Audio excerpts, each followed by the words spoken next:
El siguiente segmento tiene contenido o opinión. La entrevista en A Primera Hora. Analizamos los hechos del momento junto a sus protagonistas.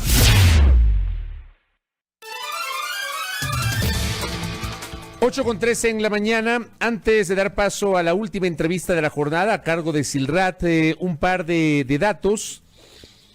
Esta mañana, en entrevista con Teleamazonas, la fiscal general del Estado, Diana Salazar, ha señalado que se ha confirmado que la avioneta siniestrada ayer en Perú sí transportaba a Daniel Salcedo, investigado por casos de corrupción en el Ecuador. Confirmado. Ayer ya lo mencionó la ministra de Gobierno, María Paula Romo, hoy hace lo propio la fiscal general del Estado, Diana Salazar. Igualmente al colega José Antonio Sánchez, que había dado cuenta que Guayaquil amanece con ceniza debido a la actividad del volcán Sangay. El último informe del Instituto Geofísico de la Escuela Politécnica Nacional mantiene a ese coloso en alerta amarilla con actividad interna y superficial alta. El Sangay es un volcán activo y con nuevo proceso eruptivo desde el 26 de febrero del año anterior. Claro, habíamos visto algunos reportes de caída de ceniza en Guayaquil, en el Cantón Milagro también nos llegó alguna fotografía. Esto da cuenta de la actividad eruptiva del volcán Sangay.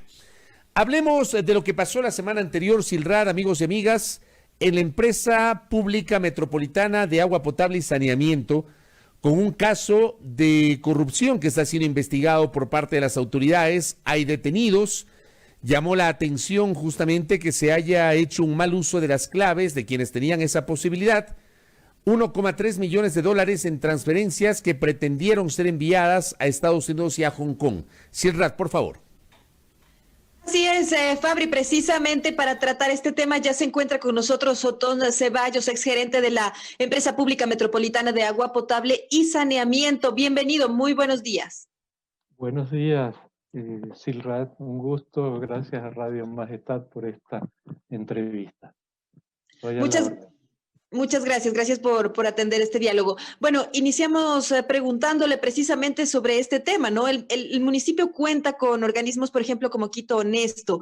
Se entiende que debe haber mecanismos de auditoría externa también dentro de las diferentes empresas adscritas. ¿Es fácil burlar estos mecanismos de auditoría interna? ¿Qué es lo que está pasando? ¿Qué pasó por ahí? A ver, yo creo que empiezo diciendo que lo que sucede en EMAPS es absolutamente intolerable. Nunca, jamás había sucedido algo así, como esto que se ha detectado de desviar 1.3 millones de dólares de las cuentas o denuncias de sobreprecios en compras. Entonces, yo creo que ahí ha fallado toda una cadena de mando, yo diría, de mando, porque no es tan fácil pues que se den estas situaciones. Efectivamente, como usted señala, hay organismos de control como esto, están las auditorías externas, está la Contraloría General del Estado, pero más importante está la cadena de mando. Un alcalde nombra a un gerente, ese gerente nombra a sus directores y esos directores controlan. Esa pirámide tiene que ser una pirámide de transparencia, de honestidad. Lastimosamente vemos que en este caso no se ha dado eso. Realmente lo que sucede es inaceptable. Es una empresa que venía de una trayectoria, de una gran eficiencia, de una enorme transparencia, incluso comparada con los niveles internacionales, regionales. MAPS era una empresa destacada, reconocida internacionalmente. Entonces, creo que esto tiene que ser muy bien analizado y, por supuesto, tiene que ser corregido, porque no se puede tolerar que siga una situación así. Era la empresa estrella de esta ciudad, era el orgullo de nuestra ciudad la que realmente ponía ejemplo. Entonces hay que recuperar esa trayectoria de eficiencia, esa trayectoria de modernidad, de transparencia que se dejó en la empresa de Quito. Usted nos dijo al inicio de la entrevista que ha fallado una cadena de mando, que no hubo una pirámide de transparencia. ¿Se entiende o se puede pensar que hay un entramado de corrupción en el municipio y en las entidades adscritas con lo que estamos evidenciando? Sí, bueno, yo no podría afirmar, pero seguramente, porque de mi experiencia, cuento mi experiencia, qué pasó. Realmente, cuando el alcalde Barrera me propuso esa posición, yo no lo conocía al doctor Barrera, nunca fui afiliado a ningún partido político. Sin embargo, a través de un conocido, él recibió mi carpeta, me entrevistó y así me contrató. Cuando me contrató, cuando me designó, me dijo, yo recuerdo, no tenemos ningún compromiso salvo con la ciudad. Vas a administrar esa empresa de manera profesional, técnica, transparente.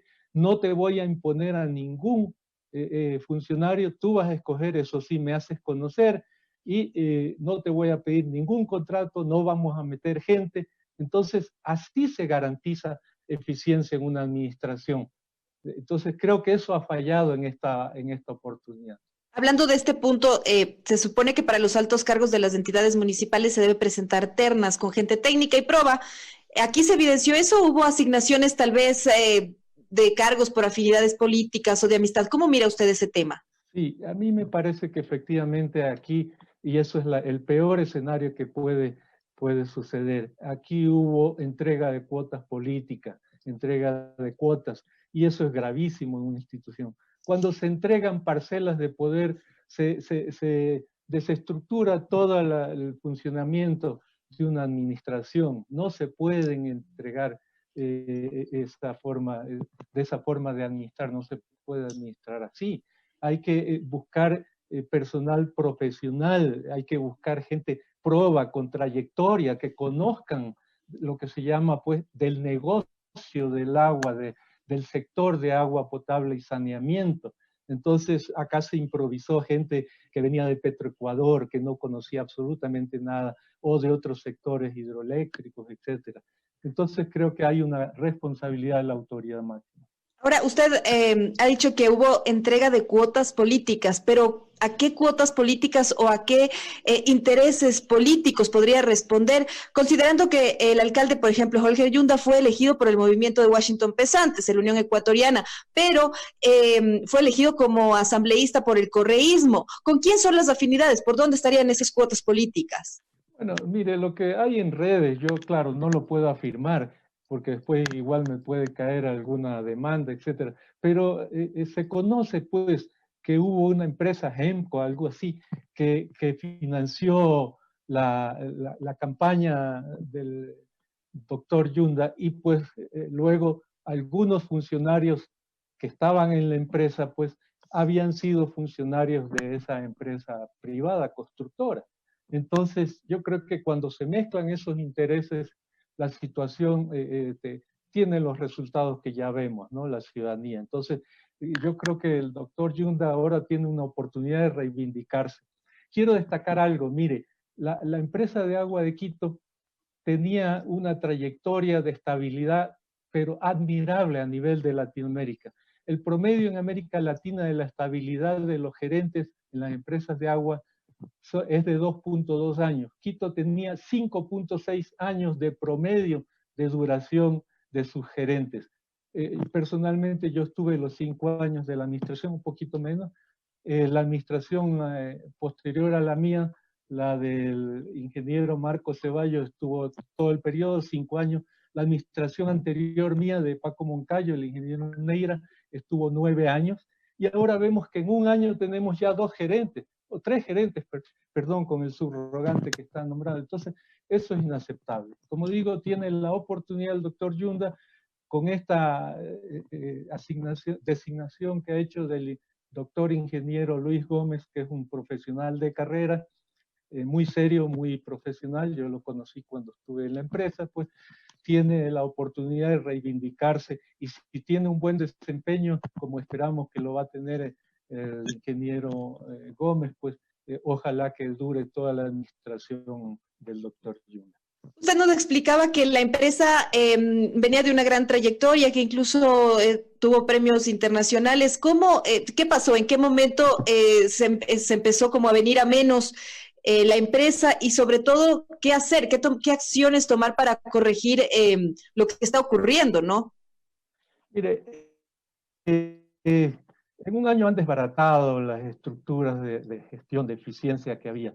Dejamos esa empresa y la administración siguiente a la mía también, creo que fue el gran acierto que tuvo el alcalde Rodas de la designación del ingeniero Marcos Ceballos, que por cierto no tenemos absolutamente nada que ver, ningún parentesco, pero se dejó una empresa con prácticas de buen gobierno corporativo, una empresa que tenía procesos automatizados, es la primera empresa pública que manejó sistemas del ERP que se llama, que son tecnologías como usan los bancos, como usan las empresas, las multinacionales para administrar. Se desbarató todo eso, se envió gente, más de 200 personas que no hacían falta en la administración. Se sacó a la gente, incluso se los sacó de la empresa a los mejores cuadros técnicos. Crearon un clima de temor, desorganizaron la empresa. ¿Con qué intenciones? Por supuesto, pues siempre la corrupción lucra del desorden y del caos. Entonces corresponde volver a las buenas prácticas de códigos de ética, de transparencia, de gobierno corporativo, de seguir los procesos de gestión que se tenían en la empresa. Y yo creo que se la puede recuperar. No va a ser fácil, pero hay que hacerlo. Porque ustedes saben, ciudadanos, destruir es fácil, construir es lo duro. Ahora, ¿cómo se explica, refiriéndonos precisamente a este tema de las transferencias al exterior de 1.3 millones de dólares? ¿Cómo se explica? Hay esta facilidad, ¿no? ¿Quiénes tienen acceso a estas claves? ¿Quiénes, bajo su experiencia como ex gerente de la empresa, le pregunto? Porque el alcalde Jorge Yunda dijo que son 2 personas las que tienen acceso a las claves. No dio nombres, según explicó, para no entorpecer el proceso. Pero también le pregunto, ¿no se debería conocer quiénes son estas personas, incluso por un tema de transparencia?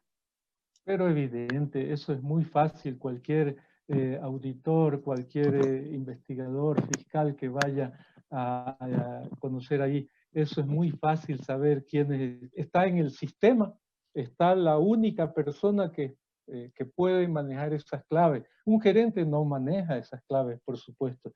El director o el gerente financiero, el tesorero, etcétera, son los encargados de eso.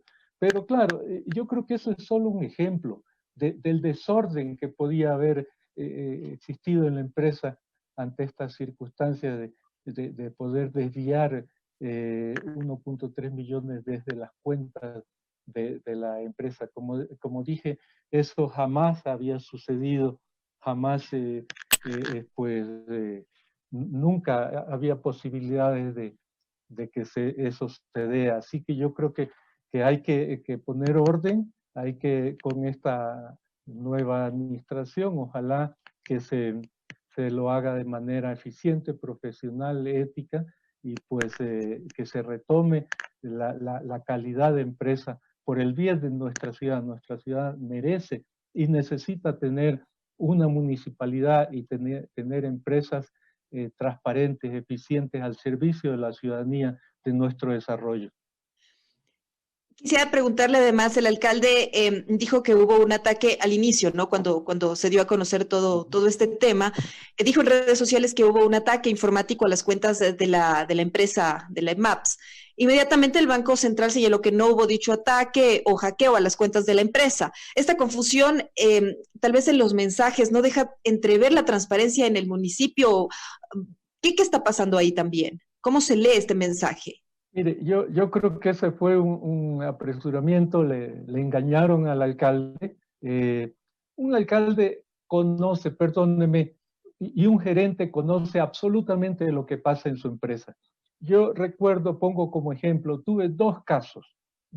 El uno de un director que pedía $1,000, $2,000, cositas así, a los contratistas. Yo, obviamente enseguida le monté un juicio administrativo, lo saqué de la empresa y mandé a fiscalía como corresponde para que se investigue. Y hubo otro caso de una cajera que no pagaba, no ingresaba los dineros, $20, $30 que pagaban, me lo denunciaron y obviamente la sacamos de la empresa. Cuando vimos el expediente había hecho eso 2 veces en la administración anterior y le habían perdonado. En esas cosas no se puede perdonar. En esto hay que ser absolutamente estricto, intolerante con la corrupción. Entonces, yo por eso digo, es una pirámide de transparencia. Cuando la máxima autoridad impone esas reglas, el gerente a su vez, a sus directores, a sus subgerentes, impone esas reglas y así se crea una estructura de transparencia y de control. Así que creo que siempre, por eso digo, el responsable último siempre es la máxima autoridad. Aquí no hay pierde. No podemos decir como el expresidente Correa que no sabía a quién puso en Petroecuador, a quién puso en tal ministerio, tal. No, siempre la máxima autoridad conoce, tiene que conocer. Si no conoce es un inepto o es un alcahuete, pues. Hablando de este preciso último punto, estamos hablando entonces de responsabilidades políticas. En este caso específico, el alcalde ha dicho que no va a eludir sus responsabilidades políticas, pero ¿qué significa más allá del discurso? ¿Qué abarca esta responsabilidad política? El conocer, el designar a determinadas autoridades, pero que luego incurren también en estos temas y se les descubre casos de denuncias que son por temas de corrupción, ¿no? Sí, así es. Claro, yo creo que ya algunos concejalas ya lo han mencionado. Aquí hay una responsabilidad política.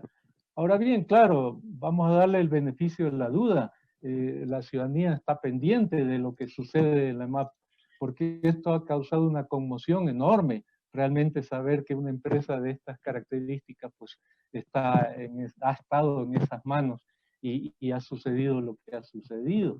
Entonces creo que esto no puede parar ahí. Esto creo que el señor alcalde tiene que asumir la responsabilidad, reconocer. Creo que ya con esta designación del subrogante ha empezado a reconocer, y es bueno, me da la impresión que ya se ha ligado de esos intereses de estos grupos económicos con los que estaba ligado aparentemente. Entonces, esta designación, este encargo muestra que ya quiere zafarse de esas tutorías. ¿Qué grupos económicos? Los que mencioné antes, estos grupos estas empresas, pues, que en las redes se ha conocido que estaban participando a través de funcionarios, sus propios técnicos funcionarios de estas empresas privadas estaban dentro de la empresa. Entonces eso es absolutamente intolerable. Bien, muchas gracias a Otón Ceballos, exgerente de la empresa pública metropolitana de agua potable y saneamiento, hablando precisamente de todas las denuncias por temas de corrupción en la entidad. Muchas gracias por este diálogo, esta entrevista. Gracias, un gusto.